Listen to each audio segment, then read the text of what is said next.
The aliens laughed openly as they marched into the ruined valley, their armor shining beneath a bruised sky. Certain that nothing alive still dared to resist them. They had crushed cities, silenced armies, and erased entire nations, and now they believed Earth itself had accepted defeat.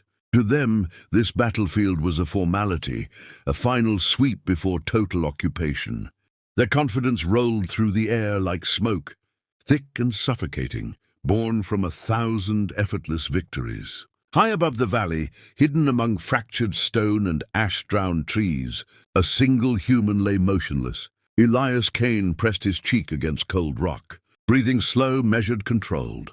Through the narrow scope of his rifle, the world narrowed to distance, wind, and living targets. Once he had been a man of fields and fences, a father who measured time by seasons and sunsets. War had stripped those markers away, leaving only moments like this, where survival depended on stillness. Below, the Galactic soldiers spread out carelessly, removing helmets, gesturing wildly, speaking in mocking tones, broadcast through translation drones. They wanted the human to hear them. They wanted him afraid. Their commander stepped forward, tall and adorned with polished insignia, and raised his voice toward the cliffs. He spoke of human weakness, of surrender, of the inevitability of extinction. Each word was designed to humiliate, to erase whatever dignity resistance still clung to. Elias listened without anger. Rage had burned itself out long ago, consumed by loss too heavy to carry forever. In its place lived something colder and sharper. He remembered his home collapsing under orbital fire, the way the ground shook as if the planet itself were crying out. He remembered holding his daughter's hand as alarms screamed, promising safety he could not deliver. Those memories did not distract him. They anchored him. The commander paused, waiting for a response. None came. The valley held its breath. Wind pushed ash along the ground, whispering over alien boots. Elias adjusted the rifle with practiced care, compensating for distance and elevation. This weapon was old, simple and human, built for patience rather than spectacle. Against an empire of energy shields and starships, it seemed laughably inadequate. That belief was exactly why it mattered. Elias centered the scope on the commander's exposed throat. In that instant he was no longer alone. He carried the weight of every silenced voice, every unmarked grave, every promise broken by the sky falling down. His finger tightened, steady and deliberate, not in hatred, but in resolve. The shot cracked through the valley, sharp and final, and the commander fell without understanding why the laughter had stopped. For a heartbeat, nothing moved. Then confusion rippled through the alien ranks, their certainty collapsing as quickly as the body on the ground. Elias did not celebrate. He shifted position, already preparing for what would follow, because he knew empires did not fall from a single wound. This moment was only an opening, carved by sacrifice and timing. Somewhere beyond the valley, other humans waited, listening for proof that resistance still breathed. Elias exhaled slowly, accepting the weight of what he had begun. The invaders had come to mock a lone survivor. Instead, they had discovered a warning written in blood and echoing stone. Humanity had not surrendered. It had merely been watching, learning, and waiting for the right moment to answer. Above the valley, clouds drifted like torn banners, and Elias felt the future narrowing toward violence. He checked his remaining ammunition, knowing each round must matter, because the next sounds, the aliens, heard would decide whether fear or hope ruled this world. Chaos spread instantly through the valley as alien formations broke, discipline dissolving into frantic movement and overlapping. Commands abruptly everywhere. Energy rifles fired blindly at cliffs, scorching stone while Elias shifted positions. Calm, despite the storm erupting around him relentlessly. He moved with practiced patience, retreating along narrow paths memorized. Long before invasion turned familiar land, hostile and unforgiving, deadly. Below, the soldiers scrambled to re-establish control, shocked that one human disrupted their perfect, merciless order of galactic military dominance. Elias watched them through shifting dust, noting fear replacing arrogance within, movements once confident and rehearsed by endless conquests before. He fired again, dropping another officer, then relocated immediately.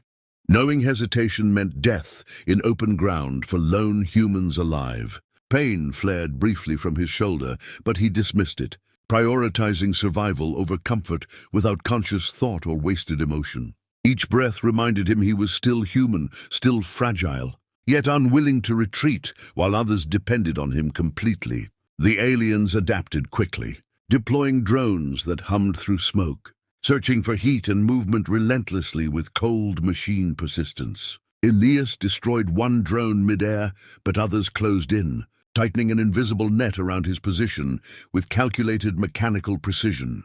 He understood then this fight demanded sacrifice, not survival, and accepted the cost without hesitation for humanity, memory, future, freedom.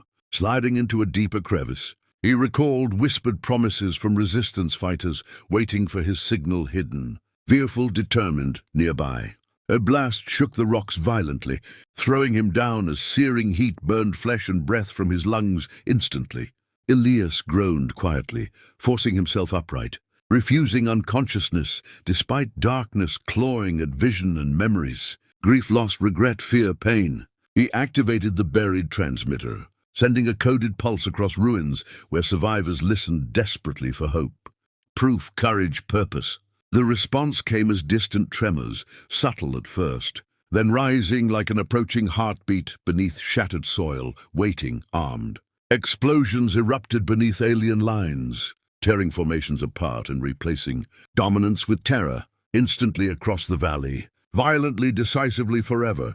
Elias fired his remaining shots carefully, covering advancing allies, emerging from shadows and broken tunnels with grim determination.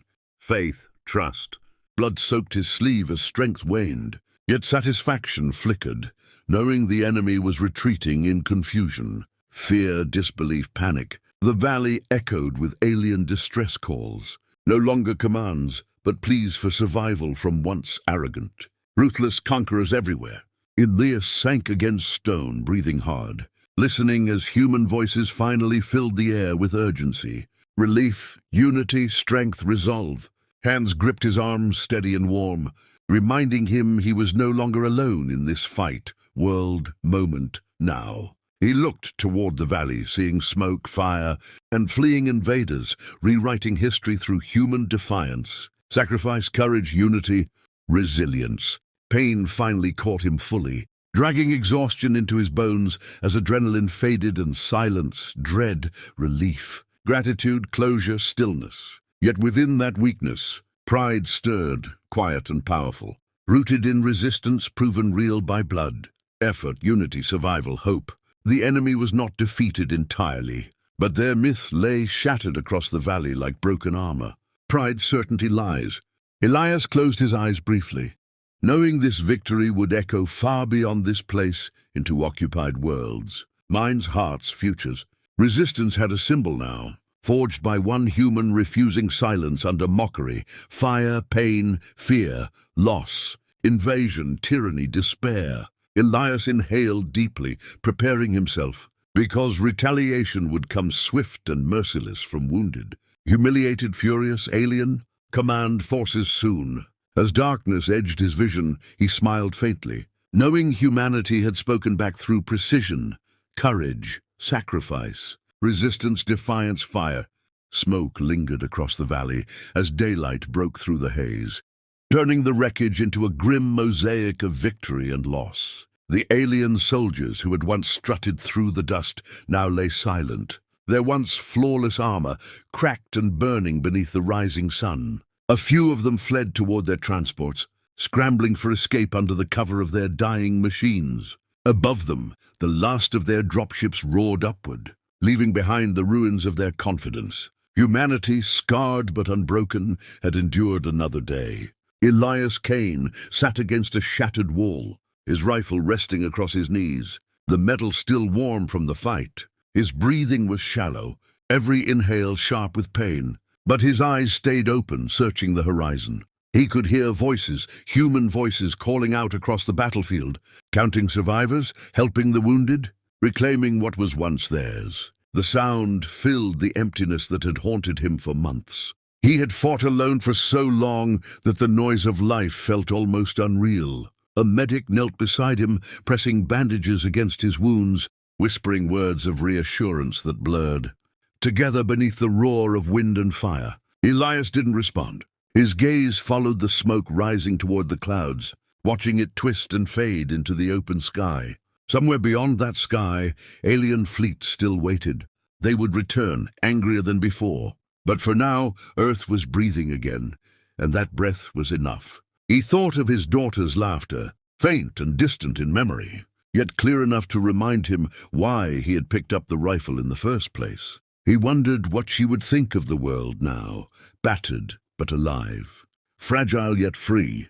That thought steadied him more than any victory could. Around him, other survivors moved with the same quiet purpose, their faces smeared with ash and tears, yet their eyes alive with something fierce and new.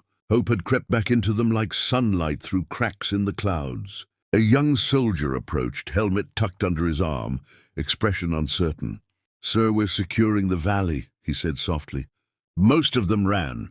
Some surrendered. He hesitated, studying Elias's blood-streaked hands. Was it worth it? Elias turned his head slowly, meeting the soldier's eyes. His voice came rough, low, but steady. "It's always worth it when they stop laughing." The soldier nodded. And for a moment neither of them spoke.